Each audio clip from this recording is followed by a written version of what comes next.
El 17 de mayo de 2008, la policía detuvo a dos jóvenes. Las chicas caminaban a pie por el arcén de una autopista de alta velocidad en las afueras de Londres. El agente las interrogaba con calma, cuando de repente ocurrió algo difícil de creer, incluso viéndolo con los propios ojos. Primero una y luego la otra se lanzaron de golpe bajo las ruedas de los coches que circulaban a gran velocidad. Parece increíble, pero ambas jóvenes sobrevivieron, y los eventos aún más extraños de esta historia ocurrieron justo después de ese incidente. Sabina y Ursula Eriksson nacieron el 3 de noviembre de 1967 en la ciudad sueca de Sune. Tenían una hermana mayor, Mona, y un hermano, Björn. La infancia de las chicas transcurrió de forma normal, sin nada inusual en sus vidas. Con el tiempo, Sabina se casó y tuvo 2 hijos. En el año 2000, las hermanas abandonaron su Suecia natal. Úrsula fue a trabajar a Estados Unidos, mientras que Sabina, con su marido e hijos, se mudó a la pequeña localidad de Mallow, en Irlanda. Y el siguiente encuentro entre las hermanas no tuvo lugar hasta 8 largos años después. El 15 de mayo de 2008, Úrsula voló hasta donde vivía su hermana en Irlanda. Sin embargo, en lugar de una tranquila reunión familiar, las chicas, por razones que solo ellas conocían, decidieron viajar a Inglaterra. El 16 de mayo, a las 2 de la madrugada, tomaron un ferry con destino a Liverpool. Al llegar a Liverpool, las hermanas se pusieron de inmediato a buscar una comisaría de policía. Es importante recordar que Sabina tenía marido y 2 hijos, que se habían quedado en Irlanda, y que en ese momento probablemente ni siquiera sospechaban que ella había abandonado el hogar. Alrededor de las 8:30, las chicas consiguieron por fin llegar a la comisaría. En el puesto, Sabina declaró que sus hijos corrían peligro y pidió ayuda a la policía. ¿Por qué no había acudido a la policía irlandesa sigue siendo un misterio? El relato de las hermanas era muy confuso e incoherente, pero los agentes no podían ignorar una denuncia sobre una amenaza a menores. Sin embargo, tampoco podían ayudarla desde Inglaterra. Los policías contactaron con sus colegas de Irlanda y se averiguó que la noche anterior había tenido lugar una fuerte pelea familiar en casa de Sabina, con gritos y hasta una pequeña trifulca entre ella y su marido. Los vecinos llamaron a la policía, tras lo cual la discusión se calmó, pero nadie sabe qué ocurrió en la casa después de que se marcharan los agentes. Los policías de Liverpool no querían verse implicados en disputas familiares. Concluyeron que Sabina simplemente quería vengarse de su marido por la pelea nocturna, y no tomaron sus temores en serio. Le aseguraron que sus hijos estaban bien, y las chicas abandonaron la comisaría. Sin embargo, contrariamente a lo esperado, no regresaron a Irlanda. A las 11:30, las chicas subieron a un autobús con destino a Londres. Cada una llevaba una bolsa grande.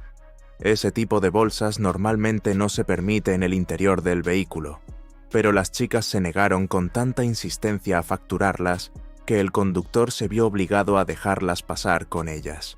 Desde el principio, el comportamiento le pareció extraño al conductor, que comenzó a vigilarlas durante el trayecto. Por el camino se les veía muy agitadas, susurraban constantemente y no soltaban en ningún momento sus enormes bolsas. Este comportamiento y la atención excesiva al equipaje le resultaron sumamente sospechosos al conductor del autobús. En la siguiente parada, el conductor exigió que las hermanas sometieran su equipaje a un registro, pero ellas se negaron en redondo. El conductor informó al responsable de la empresa de autobuses.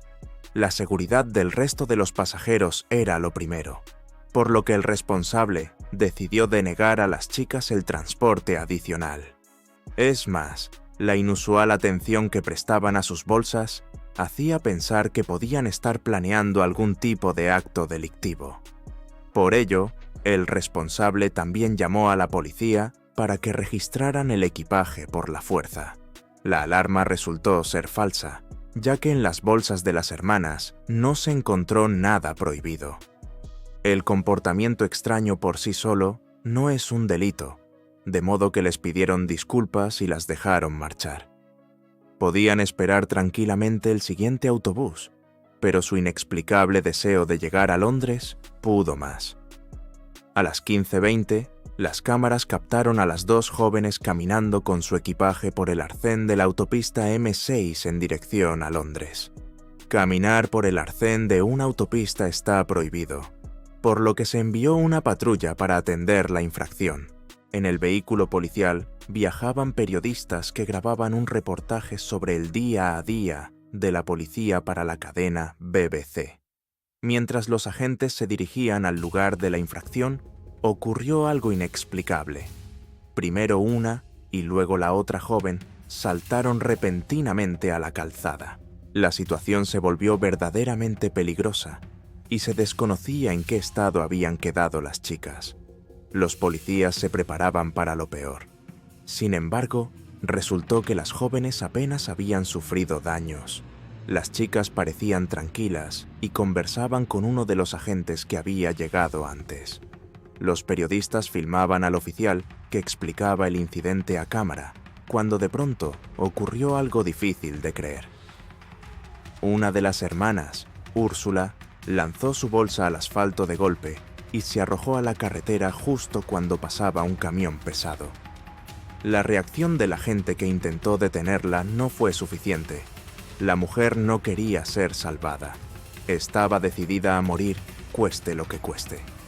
Mientras todos seguían en estado de shock por lo que acababan de ver, Sabina se lanzó igualmente de forma repentina bajo las ruedas de uno de los coches. Era difícil de creer, pero para asombro de los presentes, a pesar de tan desesperado intento de morir, ambas chicas seguían con vida. Los agentes intentaron calmar a las jóvenes.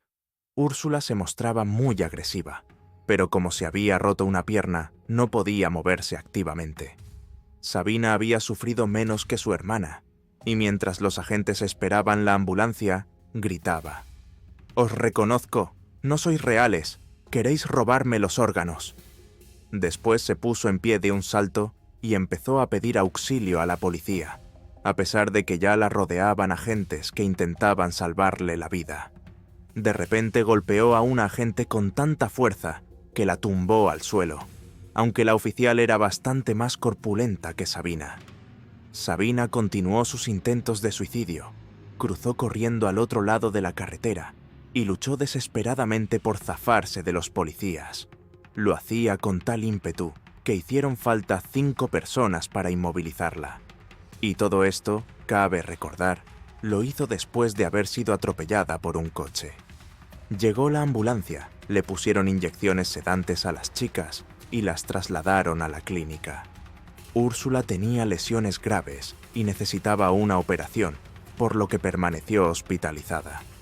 En cuanto a Sabina, los médicos no encontraron heridas graves en la joven y la entregaron a la policía. Lo ocurrido en la autopista ya había tenido una amplia cobertura mediática en ese momento, y los agentes que fueron a recoger a Sabina de la clínica esperaban encontrarse con un verdadero monstruo. Pero ¿cuál fue su sorpresa cuando salió una chica frágil y discreta? Estaba completamente tranquila, no mostraba agresividad alguna, y los agentes ni siquiera le pusieron esposas. Al llegar a la comisaría, Sabina se comportó de forma muy amigable. Sonreía, hacía bromas e incluso coqueteaba levemente con algún agente. Ante las preguntas sobre lo ocurrido en la autopista, o simplemente no respondía, o decía que no recordaba nada, a pesar de que todo había sucedido apenas unas horas antes. Tampoco podía explicar por qué ella y su hermana habían ido a Inglaterra ni por qué necesitaban llegar a Londres.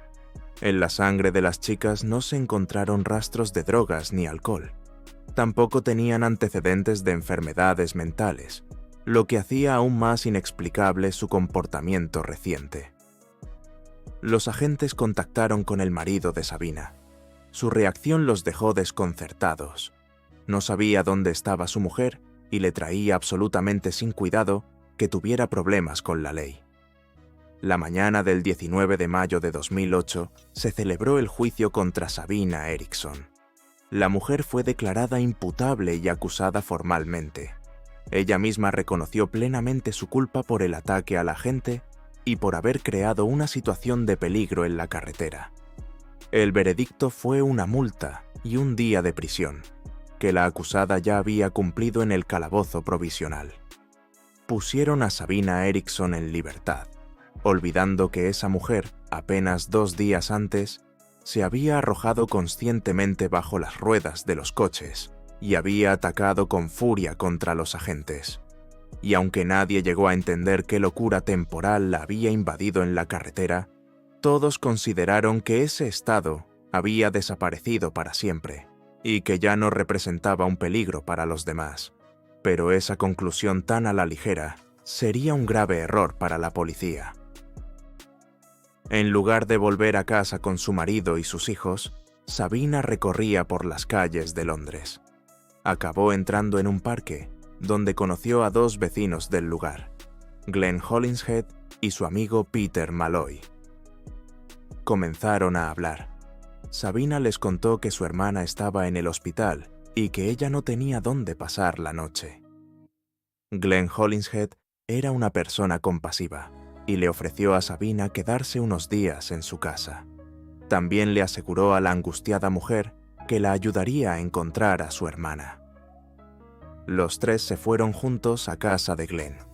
Al principio simplemente charlaron y bebieron cerveza. Sabina parecía muy angustiada y hablaba constantemente de su hermana. Se sentaba en el sillón y luego se levantaba de un salto. Corría hasta la ventana e intentaba ver algo en las oscuras calles de Londres. Era como si algo la aterrorizara. Nunca llegó a explicar de qué tenía miedo. Pronto su comportamiento empezó a parecer abiertamente paranoico. Se negaba a comer y le ofrecía cigarrillos a los hombres para luego arrebatárselos de las manos, afirmando que podían estar envenenados. Peter empezó a sentir una inquietud creciente respecto a esa chica. Sospechaba que huía de alguien, pero Glenn le aseguró que todo iría bien y que no pasaría nada malo si se quedaba a dormir. Poco antes de la medianoche, Peter, agotado por el extraño comportamiento de la chica, se fue a su casa. Al día siguiente, Glenn llamó a su hermano Paul. Paul trabajaba en uno de los hospitales de Londres y podía ayudar a buscar a la hermana de Sabina. La búsqueda de Úrsula requería tiempo, así que Sabina siguió en casa de Glenn. A las 19:40, el vecino de Glenn estaba lavando su coche. Glenn se acercó a él y le pidió unas bolsitas de té. Tras conseguirlas, Glenn volvió a casa, pero apenas un minuto después regresó donde estaba el vecino, agarrándose la garganta y sangrando. Solo tuvo tiempo de pedirle al vecino que cuidara de su perro antes de desplomarse en el suelo. Al mismo tiempo, las cámaras de vigilancia captaron a Sabina Eriksson saliendo corriendo de la casa de Glenn Hollinshead con un martillo grande en la mano. Corría por la carretera y se golpeaba a sí misma en la cabeza con el martillo. Un conductor que pasaba por allí la vio e intentó detenerla. Pero Sabina también esta vez demostró una agilidad sobrehumana. Sacó una piedra del bolsillo y golpeó al infeliz, derribándolo. Para entonces, ya había llegado la ambulancia, y aunque normalmente no corresponde al personal sanitario perseguir a escapados, los médicos se lanzaron tras Sabina para inmovilizarla. Pero no fue tarea fácil. La persecución duró varios minutos. Quedó claro que la mujer se dirigía hacia un complejo de vías elevadas que se alzaba a 12 metros sobre la calzada. Al llegar a su destino, la joven de un solo salto trepó a la baranda y sin dudarlo un instante se lanzó desde una altura de 12 metros. Parece increíble, pero Sabina sobrevivió también esta vez. Ingresada en una habitación del hospital, volvió a comportarse con normalidad. No quedaba rastro de su agresividad, delirio ni paranoia. De sus actos, o bien decía no recordar nada, o lo ocultaba magistralmente. El 6 de junio de 2008 tuvo lugar la primera vista del caso de Sabina Eriksson. Tanto para la acusación como para la defensa, el móvil de sus acciones era un absoluto misterio. Por eso, ambas partes llegaron con relativa rapidez a la conclusión de que, independientemente del veredicto psiquiátrico sobre la imputabilidad de la acusada en ese momento, era evidente que en el momento de cometer los delitos no estaba en sus cabales. En agosto de 2009, el tribunal británico declaró a Sabina Eriksson culpable de homicidio involuntario de Glenn Hollinshead. La mujer reconoció su culpa, pero afirmó que no recordaba nada. El juez calificó el caso de Sabina Eriksson como el más complejo de su carrera y señaló que su grado de culpa por los delitos era muy bajo, ya que no era consciente de sus actos. Como causa de todo su comportamiento, se diagnosticó una enfermedad psicológica denominada folie à deux, locura de dos. Esta es una forma de psicosis extremadamente rara, que surge en la mente de una persona y luego se transmite a otra. Incluye alucinaciones, delirios paranoicos y conductas características, y dura de 2 a 3 semanas, tras lo cual desaparece de forma irreversible. En definitiva, Sabina Eriksson fue condenada a solo 5 años de prisión, dado que se consideró que Úrsula era la afectada primaria en la folie à deux y que Sabina se había contagiado de la locura a través de ella. Esto hizo que la mujer empezara a oír voces inexistentes que le dictaban comportamientos extraños. Padecía juicios erróneos que tomaba por verdades, y se considera que el caso de las hermanas Sabina y Úrsula Eriksson es un ejemplo en el que la acusada no pudo hacer nada para evitar las terribles consecuencias. El hermano del difunto Glenn Hollinshead estaba muy indignado por el hecho de que, tras el incidente en la autopista, hubieran dejado tranquilamente en libertad a la chica desde la comisaría. Culpaba a la policía de no haber prestado la debida atención a su estado, lo que posteriormente fue la causa de la muerte de su hermano. En septiembre de 2009, Sabina fue enviada a la prisión ordinaria de mujeres de Brinsford, donde cumplió tan solo 439 días, tras los cuales fue puesta en libertad por amnistía y buena conducta. Durante todo el tiempo que estuvo en prisión, nadie observó en ella ningún signo de trastorno psíquico. En cuanto a su hermana Úrsula, se recuperó de la operación tras el incidente en la autopista y luego pasó 3 meses en un hospital psiquiátrico, tras lo cual regresó a su hogar en Estados Unidos. Resulta significativo que el hermano de las Eriksson, Björn, hasta el día de hoy no esté de acuerdo con el veredicto del tribunal. Él considera que Úrsula y Sabina actuaron de forma consciente y que en mayo de 2008 no sufrieron ningún oscurecimiento temporal de la razón. Björn está convencido de que las chicas realmente corrían peligro y que huían de un perseguidor real que las había llevado a un estado tal que estaban dispuestas a quitarse la vida.